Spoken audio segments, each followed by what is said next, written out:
¿Alguna vez has escuchado algo sobre el cáncer cervicuterino? ¿O has escuchado sobre el virus del papiloma humano? Aunque no lo creas, saber sobre esto es sumamente importante, sobre todo en nuestra población mexicana, puesto que es uno de los tipos de cáncer que más afecta a nuestra población femenina. Por ende, es muy importante saber un poco o mucho sobre esta enfermedad, sobre todo tú, si eres personal de salud o estudiante de medicina. Entonces, en este video, acompáñame a ver un poco sobre lo que es el cáncer cervicouterino. El cáncer cervicouterino es el cuarto tipo de cáncer más común a nivel mundial en mujeres. En 2020 se reportaron más de 604,000 casos nuevos, 342,000 defunciones a nivel anual. Es la segunda causa de defunción en mujeres a nivel nacional y alrededor del 80 al 95% de las defunciones fueron en países en vías de desarrollo, como lo es nuestro México. A nivel epidemiológico, las mujeres con una mayor tasa de mortalidad son aquellas de 50 a 54 años. Por ende, va a ser un grupo muy importante al cual debemos de informar. Uno de los grupos más afectados en cuanto a aumento de casos fueron del grupo de 25 a 44 años. Para empezar a ver detalle poco a poco qué es esto, hay que saber un poquito de bases o recordar un poquito de bases de anatomía. ¿Dónde es que ocurre este tipo de cáncer? Pues va a ser en el cérvix uterino. Este se puede componer de dos partes principales, por así decirlo. El ectocérvix, que es esta parte que se está señalando, y el endocérvix o canal endocervical. Casi todos los casos de cáncer cervicuterino se originan en la unión escamocolumnar. El ectocérvix va a estar compuesto sobre todo por epitelio escamoso y el endocérvix por epitelio cilíndrico que secreta muco. La zona de transformación es donde coexisten estos dos tipos de epitelios, en la unión escamocolumnar. Y estos van a ser susceptibles a la infección del virus de papiloma humano, que hace más propenso a las mujeres sufrir de un cáncer cervicuterino. ¿Qué factores de riesgo existen para yo considerarme mujer paciente con riesgo de presentar cáncer cervicuterino? El principal factor de riesgo es la infección por virus de papiloma humano, un alto número de parejas sexuales, un inicio temprano de la vida sexual, historia de infecciones de transmisión sexual y otros factores de riesgo como lo puede ser el propio tabaquismo, la infección por el virus de inmunodeficiencia humana y otros tipos de cáncer que pueden ser relacionados al VPH. Hay diferentes tipos de virus del VPH. Estos se van a dividir en aquellos que tienen un bajo riesgo de provocar cáncer, como el tipo 6 y 11, y aquellos que tienen un alto riesgo de provocarlos. Entre muchos, los principales están el 16 y el 18. En cuanto a los de bajo riesgo, generalmente producen verrugas o lesiones intraepiteliales de bajo grado, pero en la oncogenia de alto riesgo, estos sí pueden generar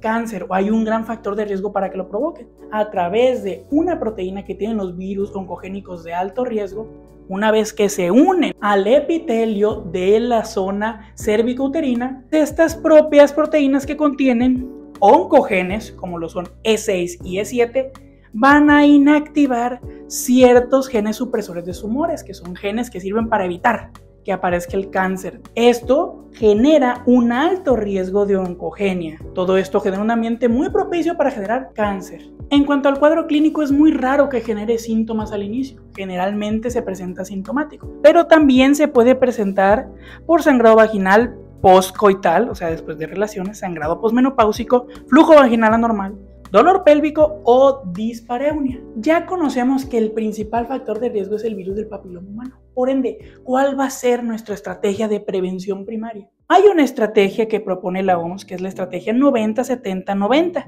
en la cual precede de que al menos el 90% de las niñas sean vacunadas, 70% de las mujeres tengan pruebas de tamizaje de calidad entre los 35 y 45 y 90% de las mujeres con lesiones cervicales detectadas para recibir tratamiento. Así poder limitar el control de la enfermedad, la detección oportuna y además también un tratamiento. ¿Qué otras maneras tenemos de prevenir el cáncer o detectarlo de manera oportuna? Para esto tenemos las pruebas de tamizaje. ¿Qué estrategias tenemos para prevenir y detectar de manera oportuna grupos de riesgo? Pues la Sociedad Americana del Cáncer en 2020 publicó una guía de práctica clínica donde nos hace recomendaciones de cómo deberíamos hacer el tamizaje en ciertos grupos de edad de mujeres. Principalmente nos menciona que en mujeres menores de 24 años no está recomendado realizar de manera rutinaria un tamizaje. En aquellas mujeres de 25 a 29 años tenemos diferentes recomendaciones. Una de ellas es que al menos estas mujeres se hagan una prueba de detección del material genético del virus del papiloma humano cada 5 años. Pero también se pueden recomendar otro tipo de detecciones, como lo puede ser el cotest, la detección del VPH, además del Papa Nicolau, o también conocido como citología cervical, que detecta células anormales a nivel del cérvix. Esto se va a hacer cada 5 años, o al menos es como se recomienda. Si no se puede y nada más está disponible la citología cervical, pues se puede realizar esta cada 3 años en este grupo de edad. Si cambiamos de grupo de edad de las mujeres de 30 a 35 años, ¿qué opciones hay? A ellas se les puede hacer el test del VPH o detección del VPH cada 5 años. Lo que también se podría realizar es el cotest, que es la detección del VPH y la citología cervical, cada 5 años de igual manera. Y también, si no se puede realizar la detección del VPH, se puede realizar únicamente la citología cervical cada 3 años.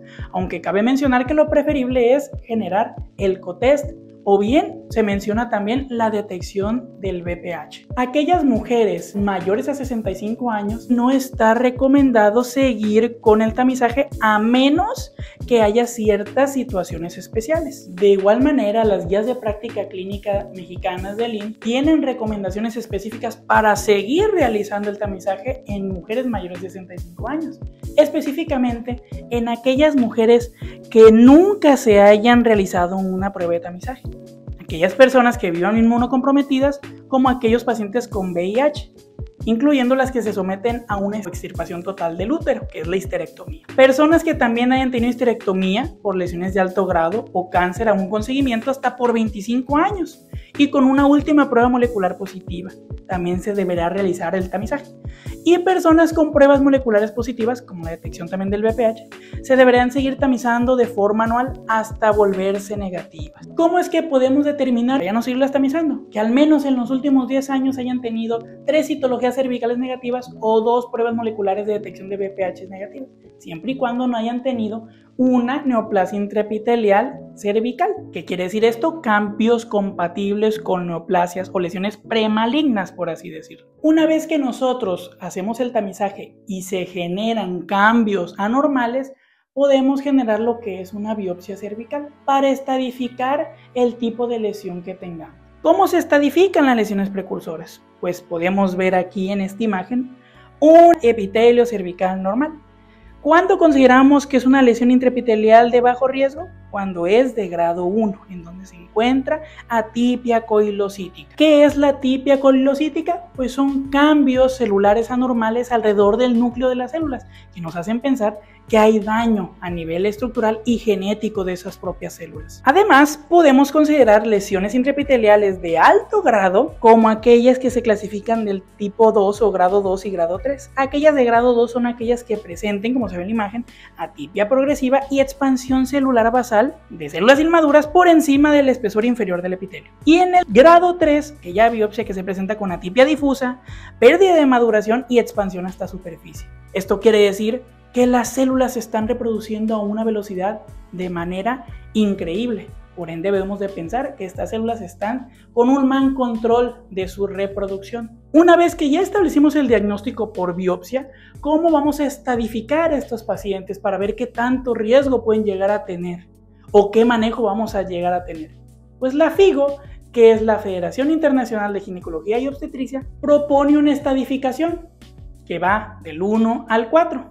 Como se puede ver en esta imagen. Todo esto pues obviamente con sus clasificaciones y subapartados, algo muy complejo que nos llevaría mucho tiempo explorar, pero nada más de manera general lo presentamos. En cuanto al tratamiento de estas neoplasias, la FIGO también se basa según a su estadificación.